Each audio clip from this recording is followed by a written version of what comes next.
Well, our moms think we're funny.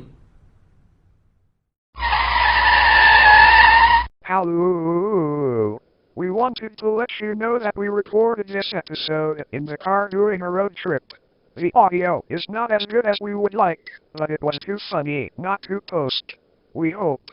Anyways, enjoy all you sexy pieces of meat. So, how about them furries? No? That's good. Alright, well, hi everybody. Welcome to another episode of Our Moms Think We're Funny. Hey everybody, this is Turk 182. And I am Acomi. And I'm quoting here, and that this is a fact. Now, if this is a fact, tell me, am I lying? Because you're part eggplant. You're a cantaloupe. You're a cantaloupe. Alright. Whew, okay. Thought you were gonna drop more stuff I had to censor. What? Sorry. I'm sorry. You had baited me again, so I didn't have to even go off. I never bait you while we're recording. No, not at all. Oh, I think I got something, Vern. He's a fighter. I am pretty good at baiting, actually. You could call me a master at the craft. That's what I heard. So what are we talking about today, Turk? I think today we are talking about fan theories. Yeah. As everyone knows, there's always all kinds of fan theories about, movies and stuff like that. There's all kinds of famous ones, here's a fan theory about this, a fan theory about that, and, this is, I hear there are entire channels devoted to this. I'm not really one much for fan theories, because a lot of times you still people are like, I have a theory that, this is actually this. I'm like, yeah, but, if you watch this, they clearly say X. And it's like, so that kind of blows your whole fan theory out of the water, so, yeah. Or you have stuff that's explicitly stated in the film, and it's like, well, that's not a theory because it's explicitly stated. Right. And, this is actually one of the podcasts we had lost that we talked about on during the Fat Thor Cosplay podcast. That's the official title of that podcast, Fat Thor Cosplay. Not anything else. If you see the title and said anything else, that's not what it's called. It's actually called Fat Thor Cosplay. We had to redo some of ours because we lost them. And the first time we did this, I had gone on about a fan theory involving Ferris Bueller's Day Off, and then actually kind of added on to that fan theory. Yeah. But I'm actually not going to do that. I'll save that for another day. But Acomi and I decided we were going to challenge each other. Yeah. Right? And because, like I said, it seems like there's a fan theory about everything, right? And so we decided we were going to challenge each other, and we picked a movie for the other person to create a fan theory on. Yeah. So I picked, for the movie for Acomi to do a fan theory on, I picked the Super Mario Brothers movie. Which I love. It's a fantastic movie. And for me, you picked Constantine. Yeah, Constantine. Which is also a fantastic movie, but better than the Mario Brothers movie. Yes. Some people will say, Constantine's not that great of a movie for X number of reasons. And when it's my turn to talk about my fan theory, I'll also, talk a little bit about Constantine, and, not gonna say those people are wrong, but I'm gonna, explain why I do enjoy it, and why I think that those people may want to give it a second chance. And then, if they don't, I'm really a hard line about some movies. We had this whole discussion this weekend about X-Men Apocalypse and X-Men Dark Phoenix and all that, and the Venom movie, because Webb Walker, he thinks Venom is a great movie, and he enjoyed it a lot. We think otherwise. He kind of had a breakdown in the restaurant last night. And when we were leaving the show. Yeah, and while we were leaving the show, because he was like, I just want to like stuff again. I want to be able to like stuff again, and you guys hate everything. And he saw, he liked X-Men Apocalypse, and I'm just like, there was so much wrong with that movie. But I'm not going into that because I've already talked about everything that was wrong with X-Men Apocalypse. Yeah, during our Puyo Puyo Tetris playthrough. Yes. But today we're here to talk about fan theories. Yeah, so I'm going to turn it over to you, Acomi. All right, yeah. So I'll come to bat first on this. So there are several things you could theorize about the Mario Brothers movie, but really, and I'll touch on those. I will touch on those. But the reason I didn't take any of these theories that like were possibilities was because I didn't know the franchises that involved them well enough. And there was one where it was like, this kind of leaves the ball more in the Mario Brothers movie's court, and that allows me to really take that theory and prove it a lot better. Okay, so that said, in my heart, I wanted to do something to focus on the dinosaur aspect of the Mario Brothers movie. Okay, and so because of that, it's like, well, there were lots of good dinosaur movies in the 90s, I thought, well, maybe I can do something with like Prehysteria or Theodore Rex or some shit like that. Theodore Rex. Yeah, like that would have been really funny and really good, but like I've never seen Theodore Rex. Because even as a child, as a wee lad of like 5 in the video rental store, I would like take that movie and like bring it up to my mom and be like, I want to watch this movie, and she would be like, you will hate it.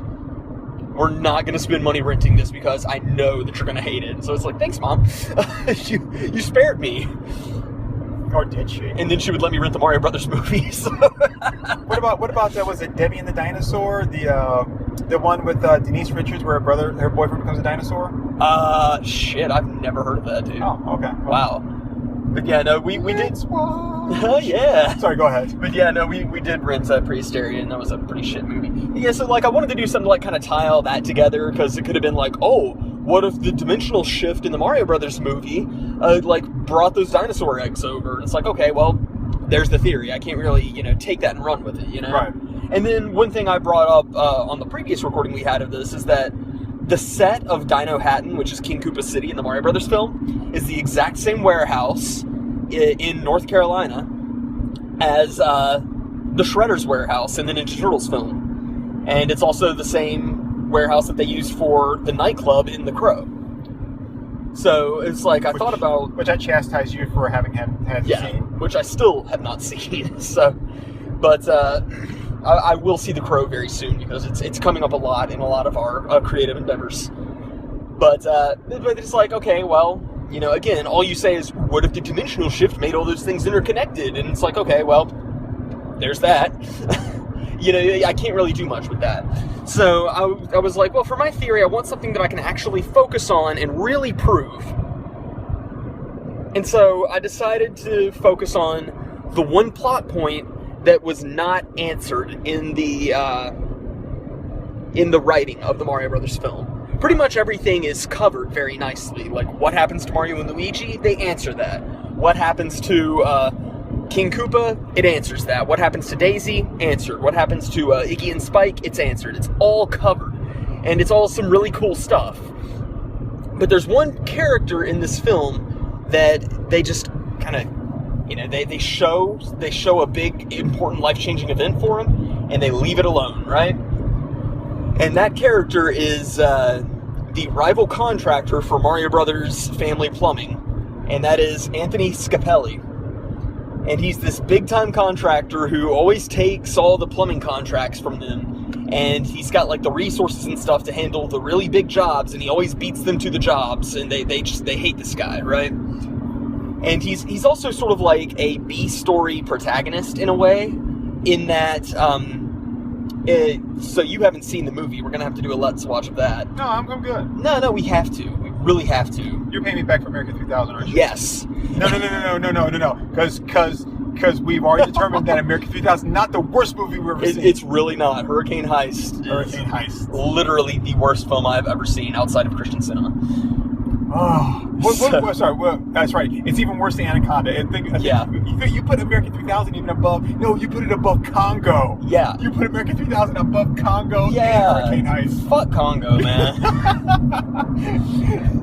Amy pretty. Yeah. No. I mean, Amy's just a retarded Mongoloid who can't swim. You piece of shit. I'll censor that.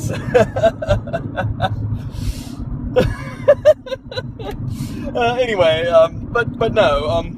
So just to briefly summarize, because I'm sure there are those besides Turk who have not seen the Super Mario Brothers film and don't know about Anthony Scapelli and what happens to him in that movie. And to you, I say, if you have not yet seen the Super Mario Brothers film, what are you doing with your life? Good Lord! Fuck you. Don't talk to our viewers like that. So, but no. So basically, like, what happens? This is just like really like skimming over the details here. But Scapelli is like working construction on the same site where the princess Daisy is on an archaeological dig, and so he's like trying to drive off her university's archaeology team so that he can start construction and start the plumbing on this job site. Okay, that's just like the very brief Cliff Notes version of what's going down here, right? And so Koopa merges the dimensions. He manages to wind up in Manhattan, or no, not Manhattan, Brooklyn. That takes place in Brooklyn. So Koopa's weapon in this film is a de-evolution gun that converts people back to the previous thing that their species evolved from. And so he aims and shoots at Mario, misses, and hits Scapelli, and Scapelli turns into a chimpanzee. Now, I mean, obviously, those who are, like, evolutionists or evolution enthusiasts, if you will, would, argue that, we didn't evolve from monkeys, we evolved from monkey-like creatures, or whatever, but, whatever, it's not a great film, but I love it. But yeah, so he turns into a chimpanzee, still wearing his clothes.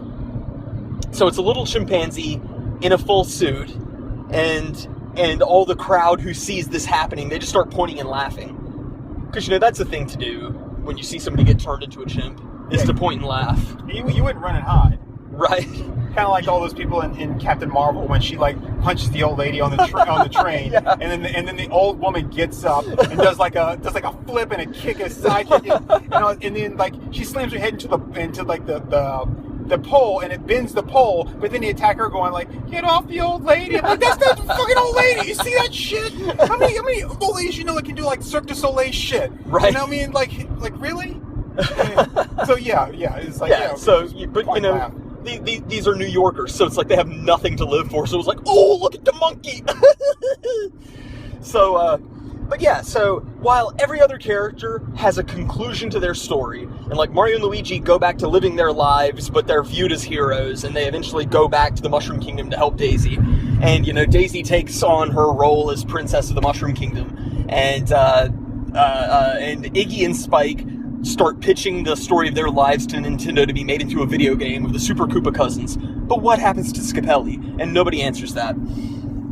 So I thought, well, I'm gonna make my theory about what happens to Scapelli, because, last we saw, his life was ruined, It's right. like, here's a man who's running his own successful business, who's bound to have a wife and kids, who's bound to have, family in New York, and he's just turned into a chimpanzee with no thought.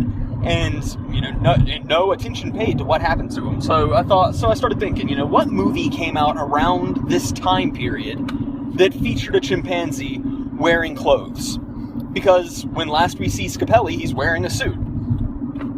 So I started looking around, and there were lots of movies in like the 40s and 50s that had chimpanzees wearing clothes.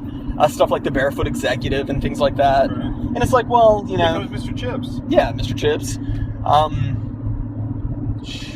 Bedtime for Bonzo, that was it. So, but, it's like, those take place in the past. They clearly take place in that time period. So I needed something a little more of a peer of the Mario Brothers film. Right. And I found a movie that came out about 5 years later called Ed, which I believe you're familiar with, but you haven't seen, correct? I am familiar with Ed. It stars Matt LeBlanc. Yep.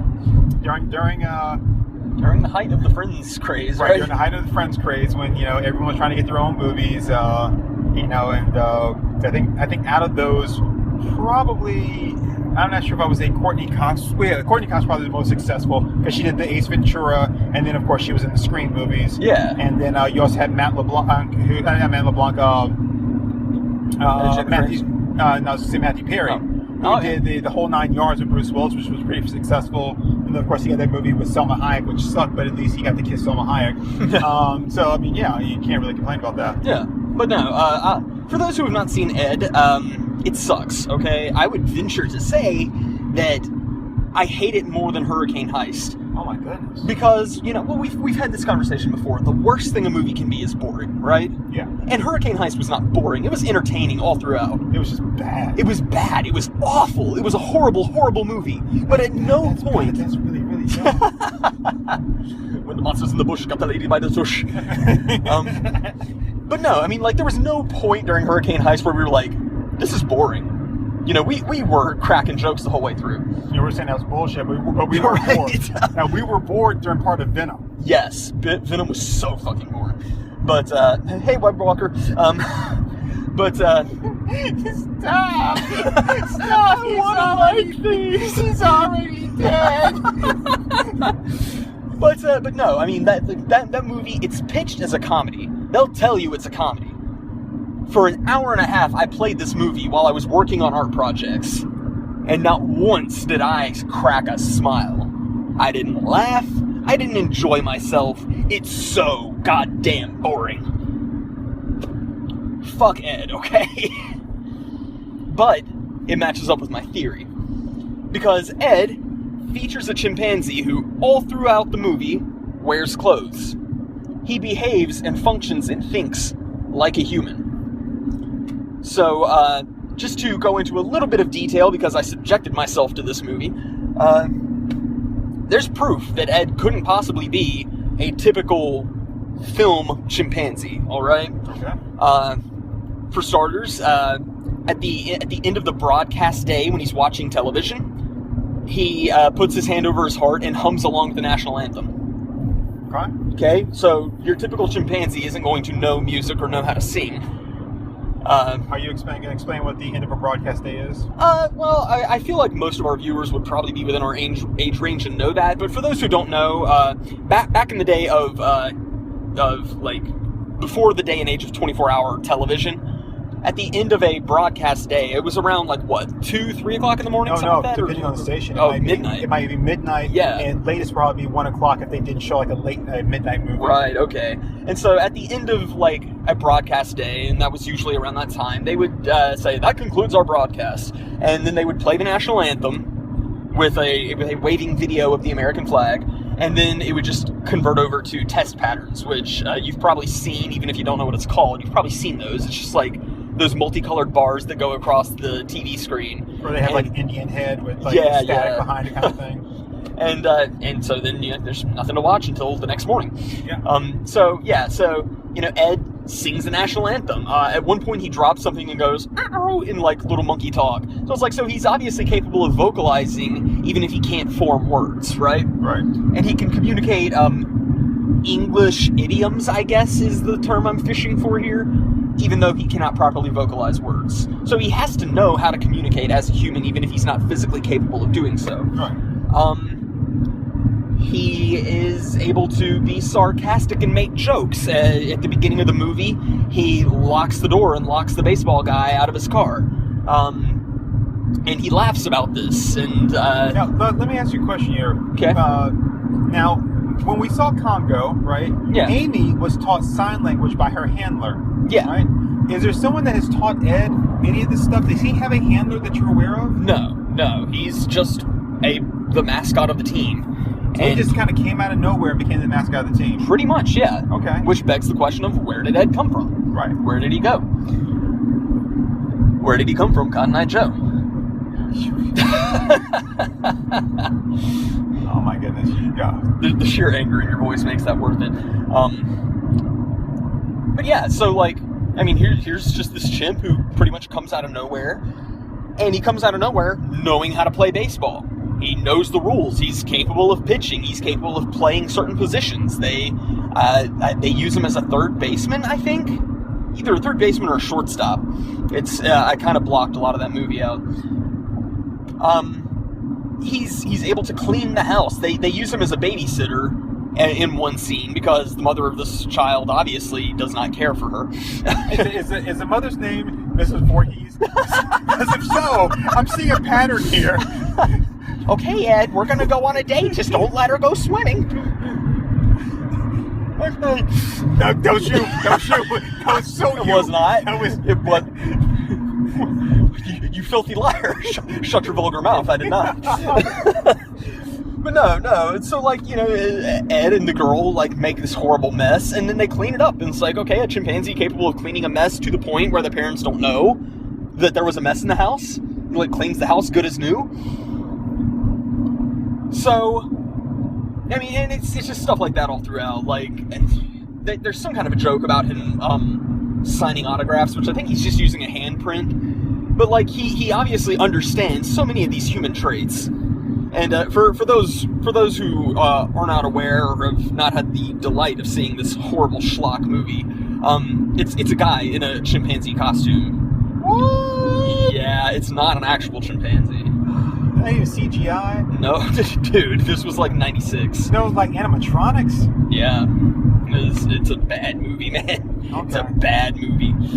But yeah, so you have to wonder, where does a chimpanzee who knows baseball, who knows the national anthem, who knows he's got this whole living arrangement thing down. He goes and moves in with the star character, and like has a hand in playing matchmaker and hooking him up with his chick and all that. And it's like, well, where could he come from? My theory, of course, and people have probably guessed this by now for all the rambling I've done, is that it's got to be Anthony Scapelli.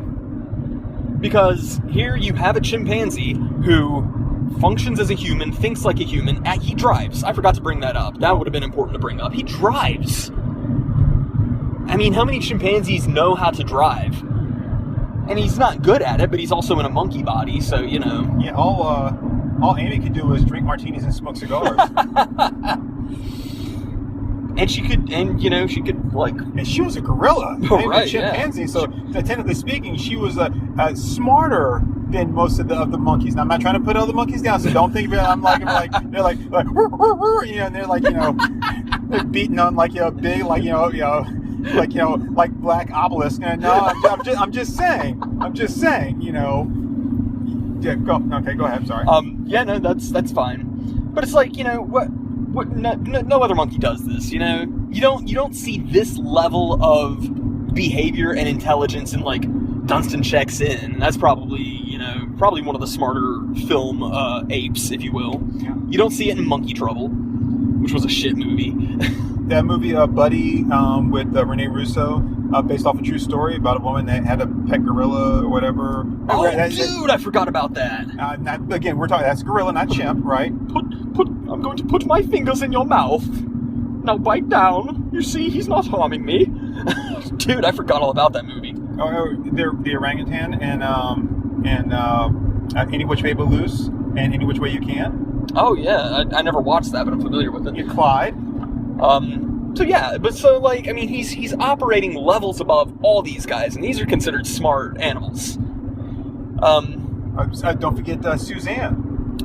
Suzanne. Suzanne? From Jay and Silent Bob Strike Back. I still haven't seen Jay and Silent Bob Strike Back.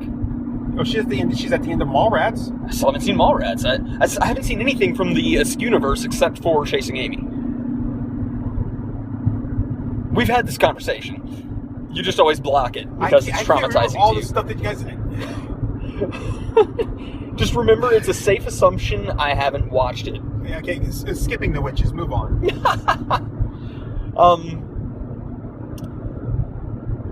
But yeah, so I mean, just like the only logical explanation to me here is that Ed had to formerly be a human.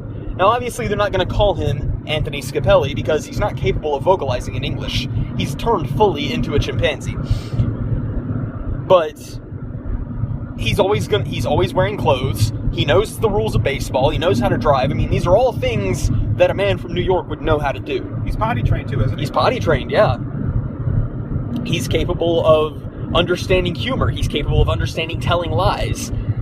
He's capable of understanding neatness and tidiness. These are all abstract concepts that only a human mind would really be able to fully grasp. So, to me, my theory here is that what happened to Scapelli? Well, he started hitting the road trying to find a way to scrape together a living. as a chimpanzee. He probably wound up in some circuses here and there. He probably wound up getting chased around a little bit. Wound up in whatever state Ed takes place in. I totally forgot. I knew on our first recording of this.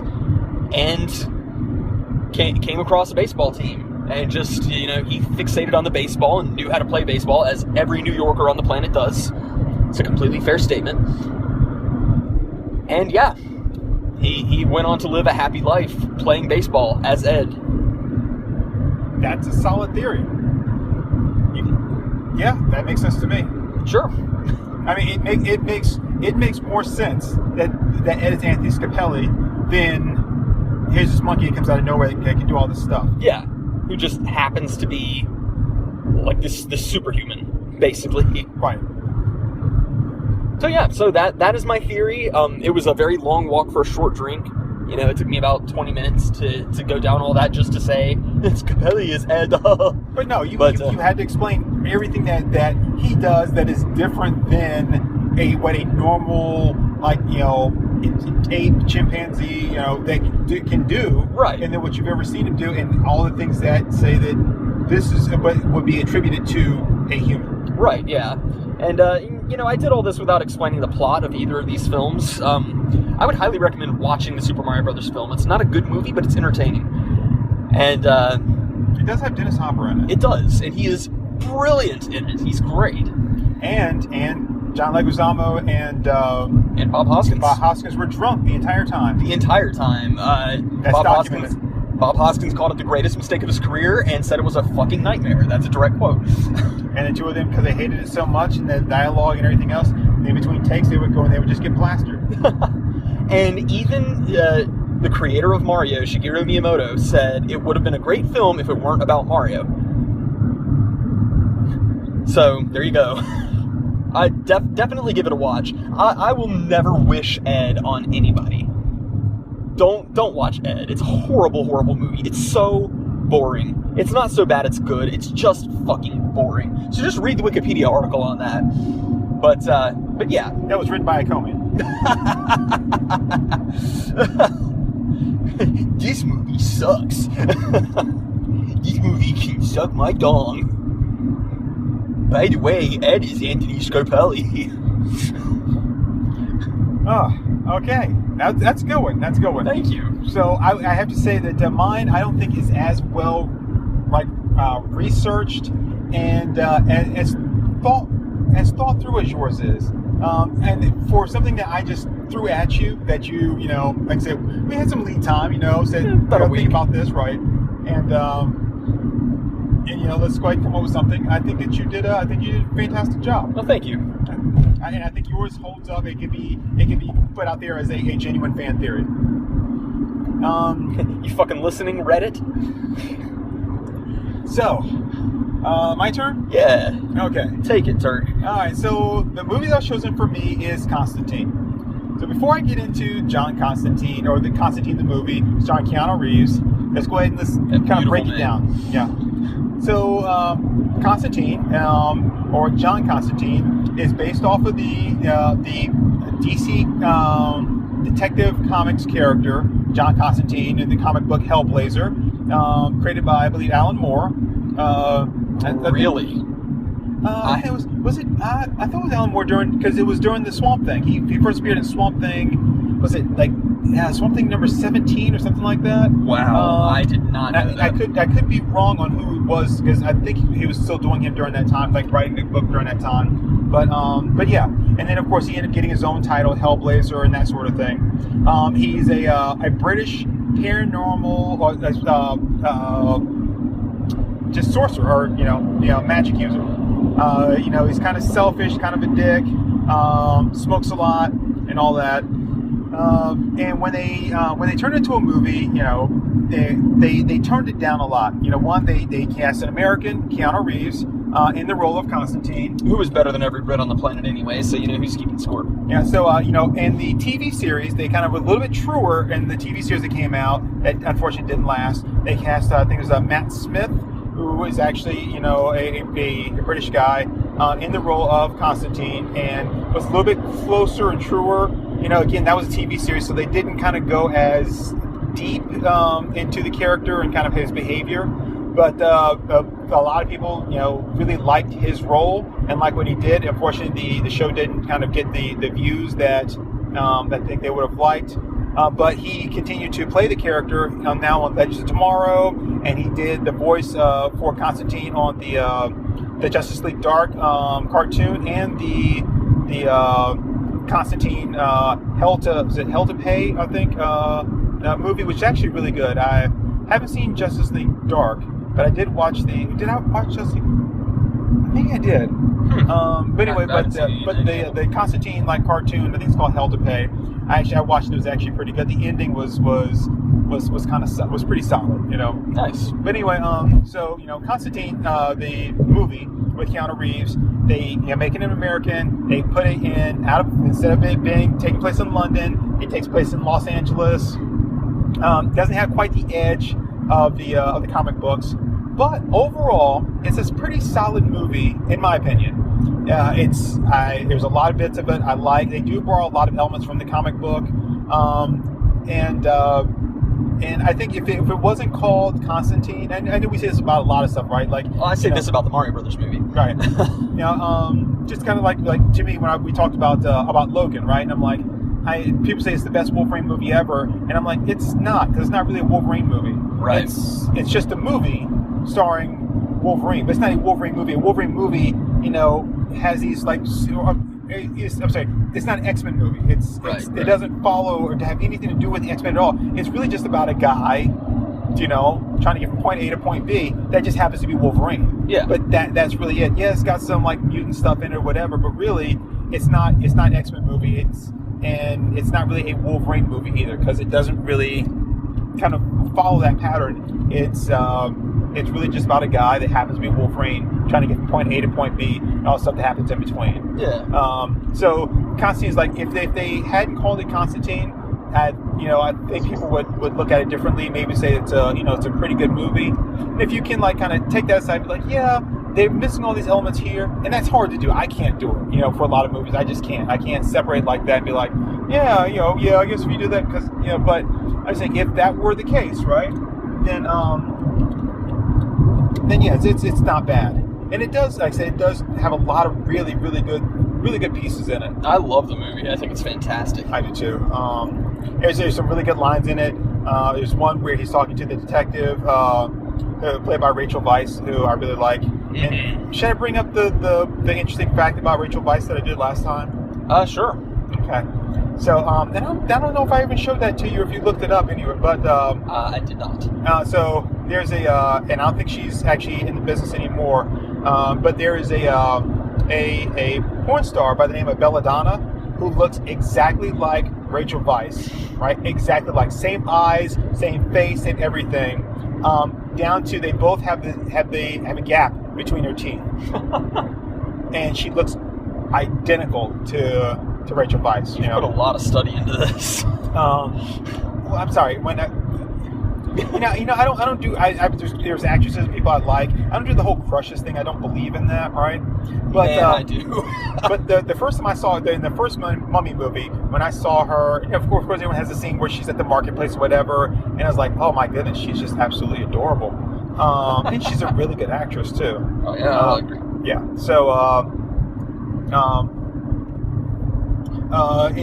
there's a scene where she's talking to Constantine about the devil and how she doesn't, believe in him. He's like, he believes in you. And there's little scenes like that, and little things that are really, really great. But anyway, the whole point of the movie, and there are going to be spoilers here. The whole part of the movie is John Constantine is dying. He's been smoking cigarettes for almost all of his life since he was 16 years old, I believe they say. He's got lung cancer, and it's inoperable. It's killing him. He's dying. Right. So while this is going on, Rachel Weisz has a twin sister who's been dealing with mental issues. She's in a hospital, and she commits suicide. She doesn't want to accept that because suicide. She's Catholic. Suicide is a mortal sin, which means that her sister is going to hell. Mm-hmm. And she tries what she can to maybe try to prevent that. And this kind of brings her to Constantine because she's like, I don't believe my sister committed suicide. You've got to help me. And of course, he doesn't want to do it. And then something's going on, and he's being attacked by demons out in the open, which there's supposed to be true demons are supposed to come out, and one inhabits a little girl, and he has to exorcise the demon, all that kind of stuff. And so he eventually ends up helping her, and then they try to figure out what's going on, and he's really not helping her because it's Constantine. That's one of the things that I think is played really well, is that he's not helping her because he feels sorry for her because she asked for his help. It just so happens that he's trying to figure out what's going on with these demons and why they're there, and he thinks it might be connected to her sister. So he's like, yeah, I'll help you, right? I'll help you, but I'm not really helping you. I'm just trying to, this is the connection, I think, between these two things. So it just so happens that I need your help in order to figure out what's going on. And so that's kind of the whole thing. And during all this, right, he's got a couple of friends. He's got a priest that likes the sauce. He's got another friend that really helps him do like his supernatural and occult research, and also builds like these kind of like supernatural weapons for him. He goes to a club where angels and demons, or the light, the good and evil, can kind of exist without breaking any rules. That's Papa Midnight's club, which is run by Papa Midnight, who's played by Jamin Hunsu. But anyway, throughout all of this stuff, he has a guy that takes him around, and it's played by Shia LaBeouf, and the character's name is Chaz Kramer. Yeah. And Chaz is Constantine's apprentice. Yeah, he stands off to the side and goes, "Just do it!" Yeah, and just do it! And then, it's, all this magic stuff. That's just another Tuesday night for Shia LaBeouf.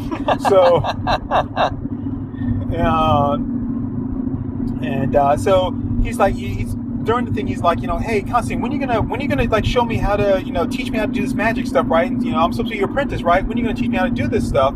And instead of me just chauffeuring you around all the time. And, he never does. When Constantine goes to Papa Midnight's club, in order for you to be able to get in, you've got to pretty much show that you are, have some kind of like magical ability or whatever. And there's a doorman that holds up a card, like a tarot card, and that person has to know what the image is on the other side of the card. Constantine sees the card, goes inside, does not get Chaz in. Chaz can't read it, always has to stay outside. He's never been in the Papa Midnight's club. Constantine never teaches him anything, as far as you know, because he's begging. He's like, when are you going to teach me stuff? Just kind of keeps him on the outskirts. Yeah. So as all this happens, again, this is where we kind of get to the spoiler territory. It turns out that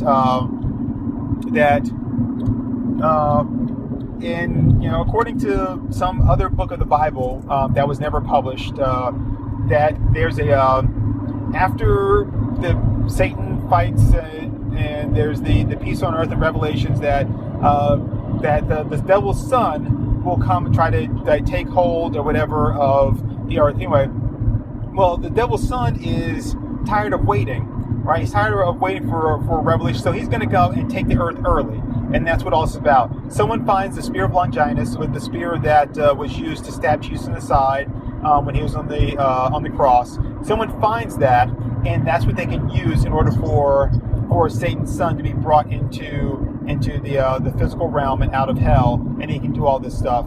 So it turns out that the cop's, I forget her name unfortunately, but the cop's sister kind of knew all this because she could see demons. She could see demons and she could see all this stuff.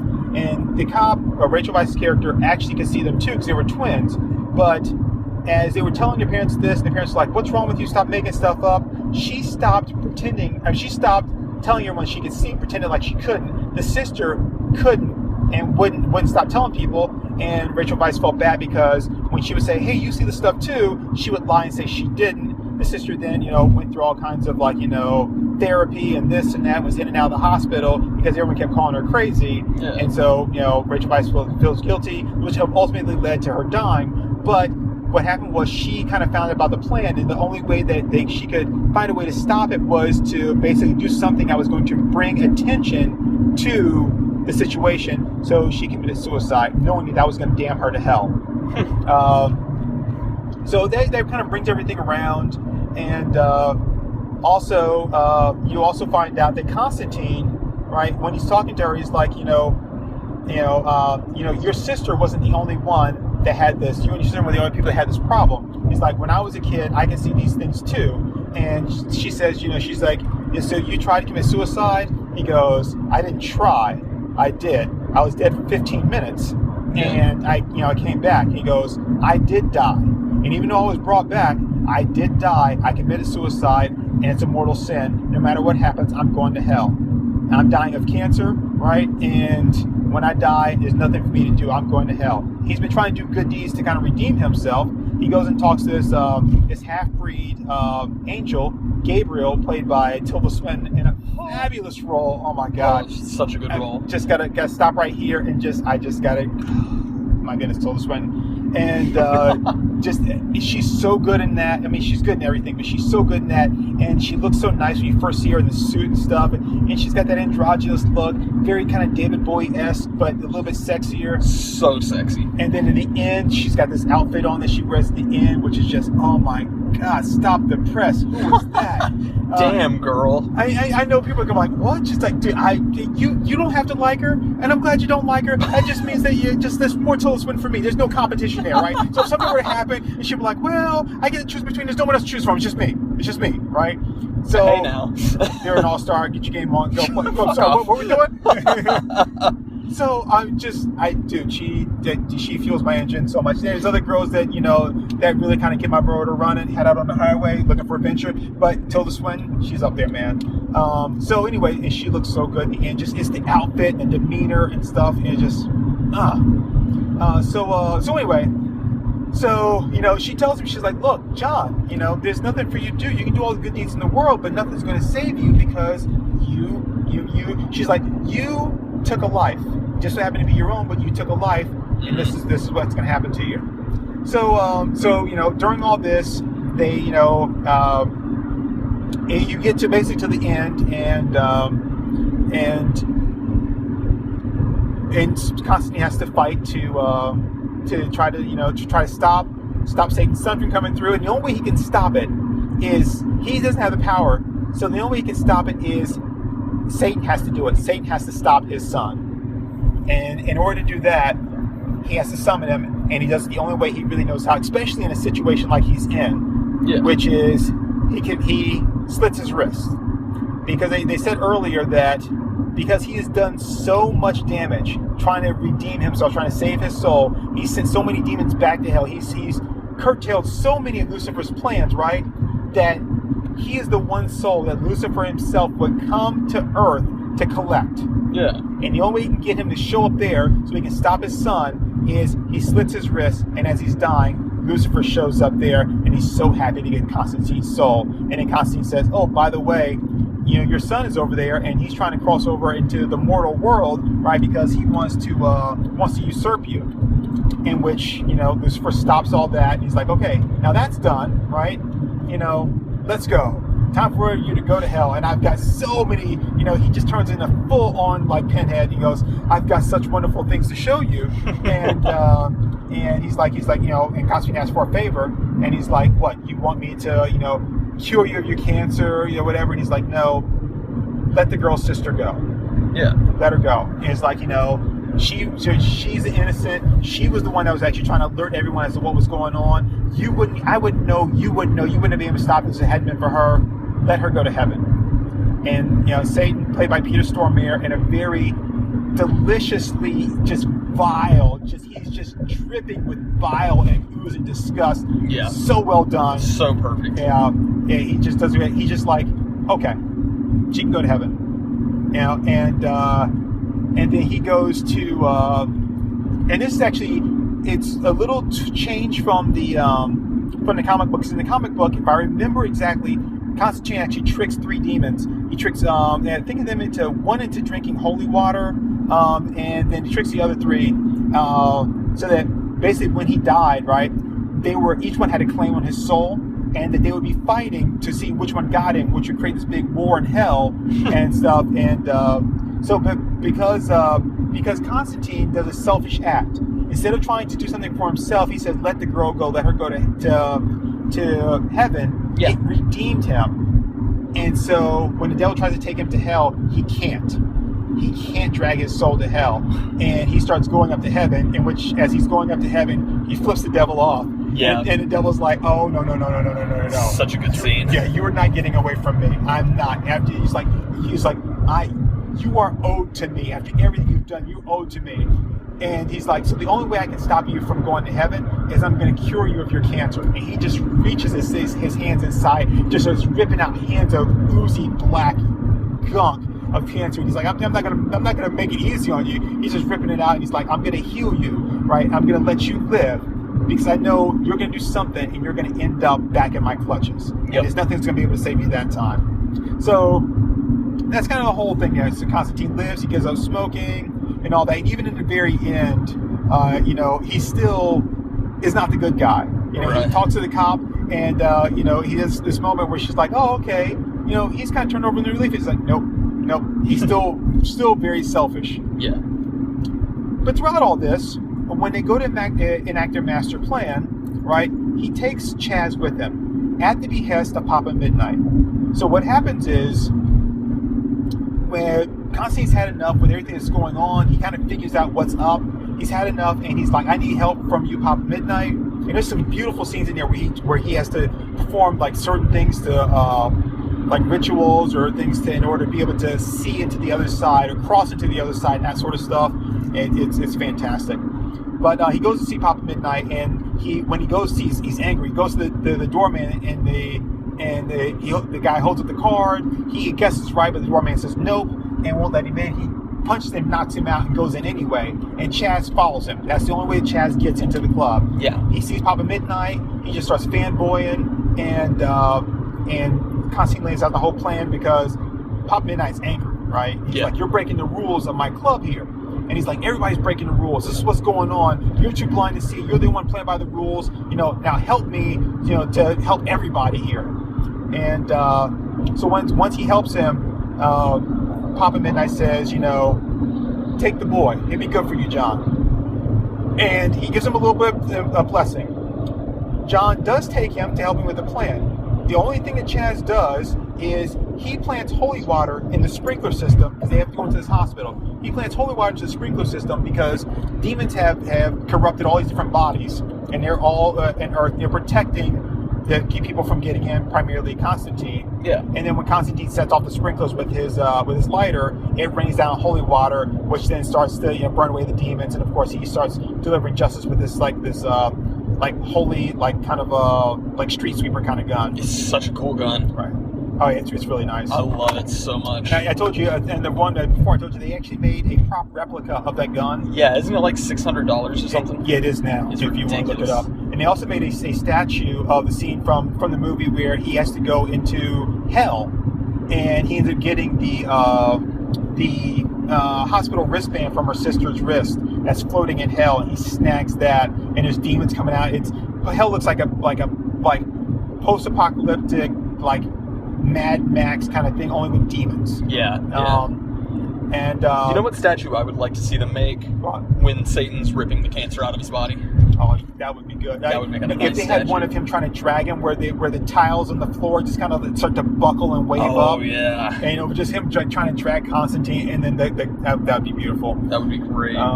So Get on that, DC. I think they're just pretty much disavowed that movie altogether. But well, fuck them.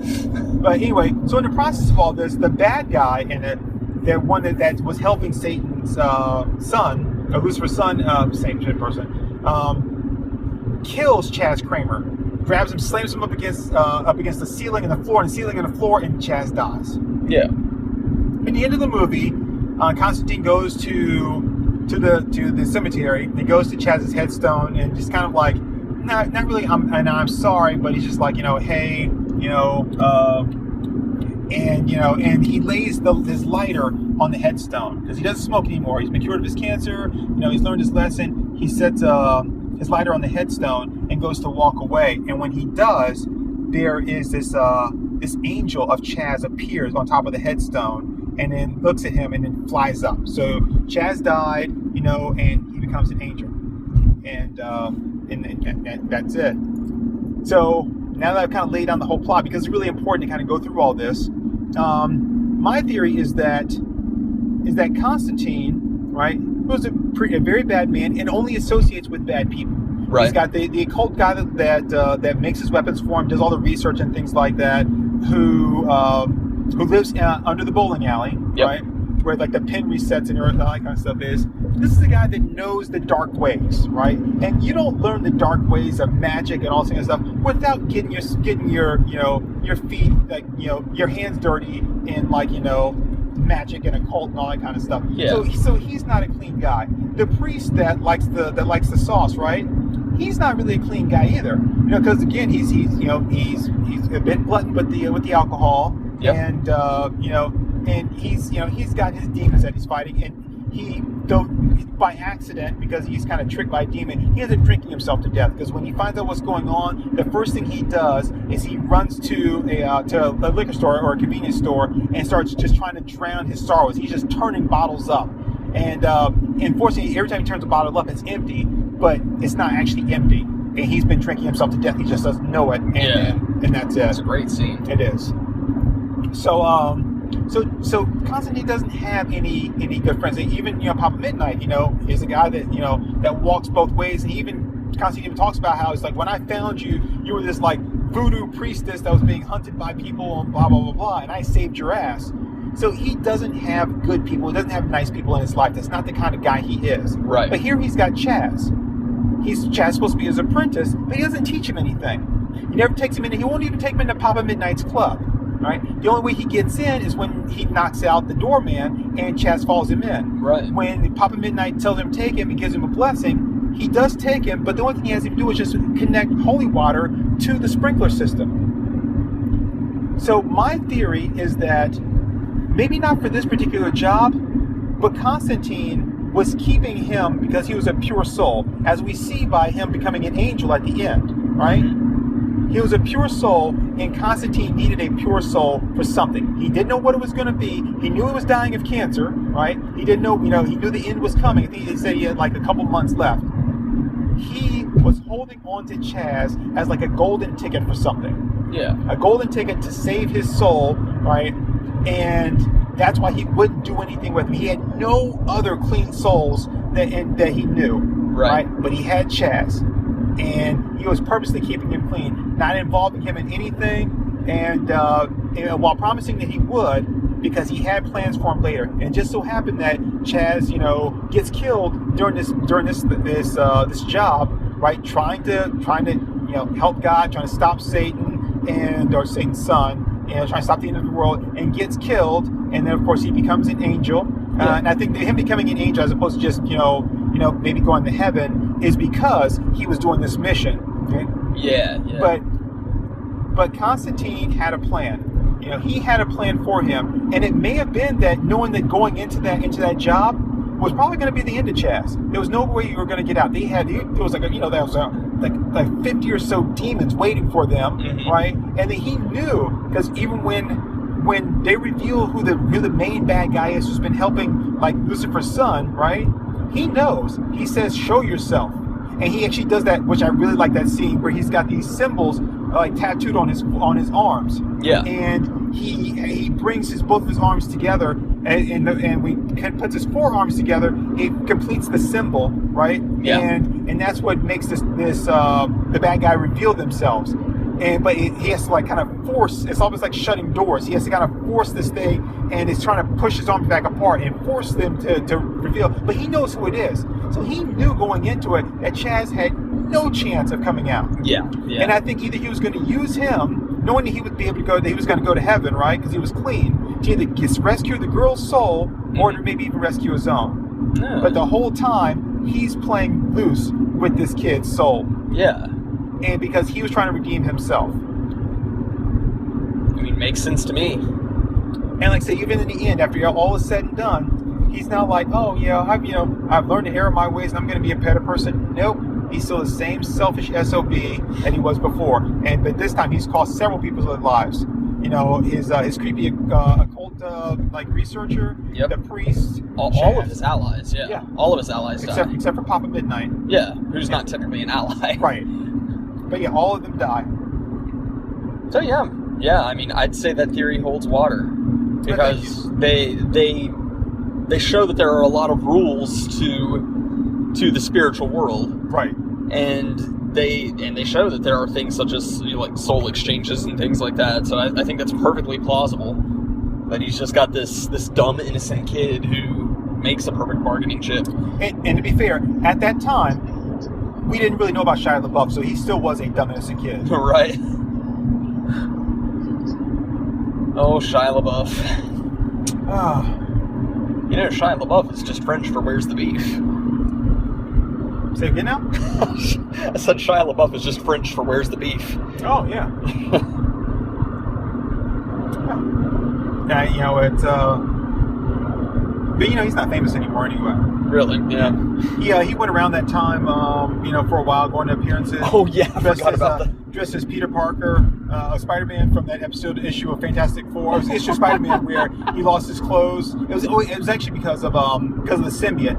He had the alien symbiote. Reed Richards shoots him with a sonic gun. He takes it off, and he's just sitting there in his underwear, and he's like, you know, oh, don't worry, you know, you can wear one of our uniforms. He's like, yeah, but I don't, you know, I need a mask. And Human Torch gives him the mask. It's a paper bag. He puts with eye holes cut out of That's it, awesome. and he puts it on. And Holy I think on the back of it, like on the back of the suit, Human Torch had written "Kick Me."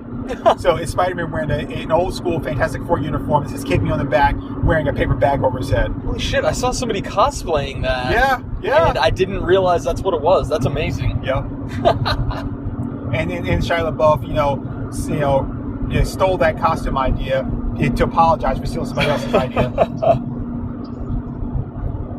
Yeah, because he had the sign that said "I'm not famous anymore," right? Yeah. Yeah, that's what I thought. Okay. But no, that's, you know, I think that's a perfectly plausible idea, and I think that matches up with the Constantine, like, universe and mythos, so. Why, thank you. Why, thank you, Susan. It is the best theory. But no, so that was a fun challenge. That really was. I think we've been in communication with Webwalker about hooking us up with like a couple of films he wants us to make theories on. Yeah, he has one that not really quite the same challenge, because he already has one that he'd done, and we go ahead and just kind of drop it here, I think. But yeah, he's presented us with a challenge. He wants to drop his fan theory, his own real fan theory about Batman versus Superman. Okay. And he's challenged us with one, because we were like, hey, we want to do another one, and and we're actually going to put it out there to listeners and say, hey, if you want us to take up a fan theory challenge where just like, I want to see what you guys can make with this, send us a couple. And if you want to a particular one of us, say like, hey, Acomi, just like can we get fan theory about on the old gummy bears, like cartoon or something like that, or if you want to do it together, then but go ahead, just send us a message and be like, hey, what can you guys do with this? Yeah. But we're gonna be doing one, and Webwalker's doing his on Batman vs Superman, and he's challenged us. And the movie that I have is the Ridley Scott, Mia Sara, Tom Cruise, Tim Curry classic, Legend. Nice. And so that's going to be mine. And he gave me Heavy Metal, which I love. Yes, and I have to say that I have not. I'm not as familiar. I've seen Legend once, and I've seen bits of it before. Because really, when I go to watch Legend, right, I go to watch just Tim Curry's parts. Yeah. It's so good. So Tim Curry's the shit. Yeah. So I'm gonna probably have to maybe watch it to kind of really. I have ideas in my head for what could possibly be a good fan theory on that one. But I'm not really quite sure. So I got to do a little research, kind of like what you did with Ed. Yeah. To really kind of like formulate it and get it down pat. I think I would have been able to do much better with Heavy Metal, but yeah, I jumped on that one. I'm sorry, but I've never seen Legend. Yeah. So. And your movie repertoire is not as extensive as mine, so it would be harder for you to kind of take on certain ones and be like, oh yeah, I can do that, because you don't see the movie and trying to. It's not really quite the same watching a movie to come up with it, Right, you did with Ed, but that wasn't your movie. Mario Bros. Was your movie. Right. Yeah. So I'm gonna I was contemplating maybe asking for another movie, but I think I am gonna stick with Legend and see Nice. what I can do, because, like I said, I have some ideas for it, for what I can do with it. So I'm just gonna try to do that. Yeah, definitely. All right. But yeah, well, we are almost to our destination, so we had probably better wrap up this episode. But yeah, those are our theories. Let us know what you think of them, because I think they both hold water. I think they're both very legitimate theories. So yeah, would love to get some feedback on this. This was a really fun episode for us. Yeah, it's just doing that challenge itself. We talked about this when we recorded this the first time, which is trying to come up with a movie, and we both had the same challenge, which is trying to come up with a movie. So, okay, what movie could they use to make a good fan theory? What could they use? What could they use? What could they use? And then it kind of dawned on us both. It's like, wait a minute. It's not my job to come up with a fan theory. I just have to come up with the movie. Right. So I'm too busy racking my brain trying to say, okay, like what movie would be a really good one for him? What could he do with that? It's like, wait a minute, that's not my job, So Not my job, not my problem. Right. So once I figured that out, I was like, oh, man, here you go. I just had to make sure it was a movie he'd seen. I'm like, there you go. Yep. Anyway, well, thanks everybody for listening. Hope you enjoyed. Be sure to check out some of our other episodes. Yep. And like I say, if you have one that you want us to check out or maybe try and see what we can do with, by all means, just hit us up with a message and be like, hey, let's see what you can do with this. Absolutely. All right, everyone. Thanks. Thank you. Bye-bye. John Constantine does not care about the Protestant people. Oh, is that a rabbit? That is a rabbit. It is a rabbit. Did you hear what happened?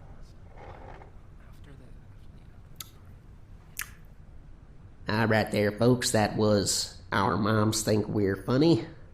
Let's give them a hand.